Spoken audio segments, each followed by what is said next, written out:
Regenerative agriculture is a set of farming practices that increase biodiversity in soil organic matter.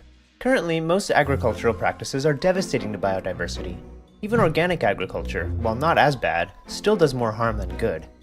Regenerative agriculture is a way to reverse this trend to actually make a positive impact on the land. So what does regenerative agriculture actually involve? Answering this question is actually pretty tricky, because the practices that work best largely depend on the land that's being worked with. So the variety of different practices border on infinity, a bit more than this video can cover. However, let's look at 3 common forms that regenerative agriculture can take. The soil is full of organisms which are helpful for plants. Some convert soil nitrogen into a plant-usable form. Some bring water to the plants that would otherwise be out of reach. Others loosen and aerate the soil, increasing water absorption and allowing plant roots to penetrate deeper. When soil is turned over by a machine, most of these organisms are killed, so the crops must rely on chemical fertilizer, which ends up leaching into the water. Central to no-till farming is to not do that. Instead of tilling, plant cover crops whose roots break up the soil. Let the worms aerate the soil and bring down nutrients. Keep the soil covered with an organic mulch, which will break down over time, adding more organic matter to the soil. From the release of methane to clearing forests for pasture land, cattle raising is known for being very environmentally destructive. But this is not inherent to grazing animals. If the right practices are put in place, enormous amounts of carbon can be sequestered into the ground, soil can be built, and even desertification can be reversed in a matter of years.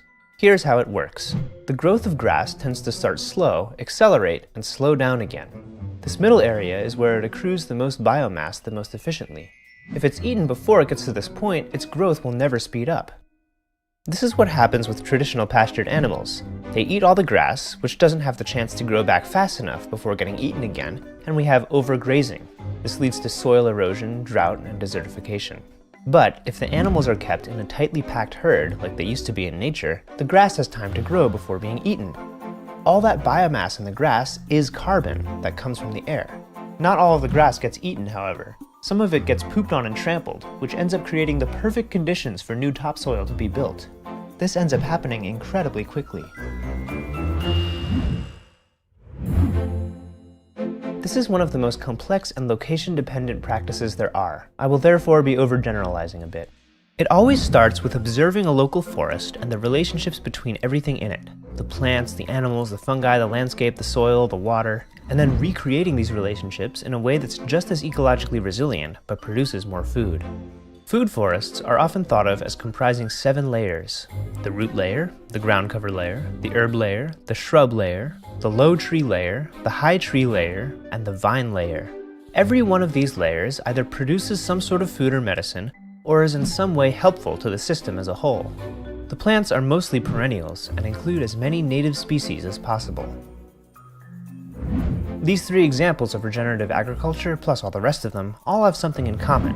Whereas in conventional agriculture, you seek to create as many of one thing as possible, in regenerative agriculture, you seek to create as many relationships between things as possible. You are one of those things. What sort of relationship with the land do you want to foster?